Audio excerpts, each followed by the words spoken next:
ये सद्गुण आ रहे हैं तो समझो आपके ऊपर बहुत भगवत कृपा है, आपकी भक्ति उत्तम भूमिका में पधार रही है। यदि ये सद्गुण नहीं है, इसके विपरीत चेष्टाएं हो रही हैं, तो आप सावधान हो जाइए, उन विपरीत चेष्टाओं को मत कीजिए और आदर्श महापुरुषों के इन सद्गुणों को हृदय में धारण कीजिए। सबसे पहला है अभयम। जो शरणागति है, शरणागति का सबसे पहला लक्षण है निर्भय, फिर निश्चिंत, फिर निशोक।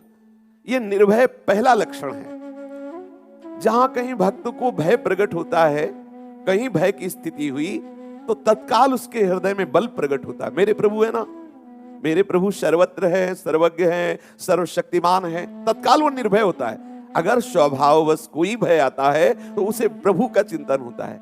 एक बार गंगा के किनारे भ्रमण कर रहे थे, तो अंधकार में ये मन बड़ा कल्पनात्मक भय प्रकट करता है। रात्रि का समय था, सियार और उल्लू की आवाज आती है वहां गंगा किनारे, या तो उल्लू की आवाज आती है या तो सियार की आवाज आती है, और वो बड़ी भयावह होती है।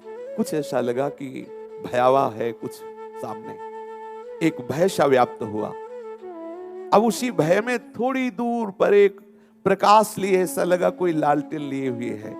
मन में निर्भयता आई, तुरंत पश्चाताप हुआ, अरे धिक्कार है तुझे, इतनी दूर है, वो कौन है मुझे पता नहीं, लेकिन लगा कोई है लालटेन लिए हुए, तो तुझे निर्भयता आने लगी। और सर्व प्रकाश पुंज मेरे प्रभु मेरे समीप है, तुझे उसकी याद नहीं आई। ये जो मन है, ये सदैव भगवत विमुख होने की चेष्टा करता रहता है। हमारे पास कोई भी भयावह परिस्थिति आती है और कोई हमें दूर दिखाई देता है जिससे बिल्कुल परिचय नहीं, वो बिल्कुल सहायता नहीं करेगा, तो भी लगता है वो है, और बिल्कुल हमारे समीप हमारे गोविंद हैं, हमारे कृष्ण हैं, हमारे प्रीतम हैं, और हमें उनकी याद नहीं आती कि वो है ना, सर्वज्ञ है, सर्वशक्तिमान है, सर्वत्र जो विराजमान है ना। भक्त वही है, जो शरणागत वही है, जो प्रतिपल प्रभु के सानिध्य का अनुभव करता है। मेरे प्रीतम है ना। अभयम, उसके हृदय में भय नहीं होता। भय कभी कभी स्वाभाविक जो भय होता है वो बड़े बड़े भक्तों में भी देखा जाता है। अचानक कोई आवाज हुई और भयभीत हो, ये विचार भय नहीं है, ये स्वाभाविक है, ये होगा। वो विचार भय से युक्त नहीं रहता। भक्त कभी विचार भय, वो अंदर से विचार करके भयभीत नहीं होता। किसी भी भय परिस्थिति में वो प्रभु के चरणों का आश्रय ले, स्वाभाविक भय हो जाएगा। अचानक कोई आवाज आती है, अचानक कोई भयावह ऐसी आवाज आई, या ऐसी कोई कुछ गिरा, या कुछ ऐसा कोई चीख पड़ा, तो एकदम वो ऐसा, तो ये ना समझे कि क्या भक्ति है, भयभीत हो गया। वो अचानक घटना घटती है और वो ऐसा हो जाता है, पर विचार भय उसके हृदय में नहीं होता है। अनिष्ट की आशंका से जो हृदय में घबराहट पैदा होती है, उसका नाम भय है, और उस भय का सर्वथा भक्त के हृदय में अभाव होता है। अगर भय लग रहा है तो आप प्रभु के चरणों का आश्रय सुदृढ़ भावना से नहीं लिए हैं। कहीं कोई भय नहीं है, मन केवल कल्पना करता है भय की, कहीं भय नहीं। बड़े अंधकार में ऐसे सब भ्रमण करके देखा है, जहां कहीं भय लगा है वो मेरे मन की कल्पना होती है। सब आत्म स्वरूप में श्री कृष्ण है, किससे भय करे?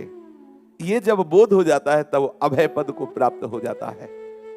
यदि हमारे अंदर ऐसी धारणा नहीं, तो हम भावना बनाएं, जहां मुझे भय लगता हो, जहां कभी ऐसा लगा कि यहां श्मशान है, यहां भूत है, यहां ऐसा हो सकता है, हम वहीं बैठे, स्वभाव जिद्दी रहा है, देखते हैं कहां कौन भय, और नाम स्मरण, कहीं कोई भय नहीं रहा, कहीं कोई भय नहीं। और भयभीत तो हो जाओ तो अपने आप से भय लगने लगेगा। श्वास का भय लगता है, ज्यादा श्वास चल गई तो लगा कुछ आवाज आई, कोई है पीछे है क्या, अपने पैर की खुटक में वो भयभीत होने, कोई है पीछे चल रहा है, और लगने लगेगा पीछे चल रहा है। ये बहुत मन भय प्रदान करने वाला है। भगवत आश्रित को निर्भयता की तरफ भावना बढ़ानी चाहिए, क्योंकि ऐसी कौन सी विपत्ति है जो हमारे श्री कृष्ण की कृपा का उल्लंघन कर सके।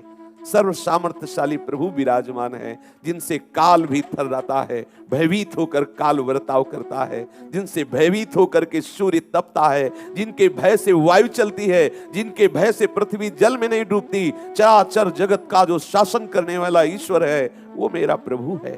समस्त लोकपाल जिनके भय से वर्ताव कर रहे हैं, वो मेरे प्रभु हैं, और मुझे बहुत प्यार करते हैं, हर समय मेरे समीप रहते हैं। भले मेरे दृष्टि में नहीं आ रहे, लेकिन है, मेरे समीप है, नाम रूप से है, मंत्र रूप से है, आनंद रूप से है, आश्रय उनका लिए वो है मेरे पास। ये बल जब जागृत हो जाता है तब भक्त निर्भय हो जाता है।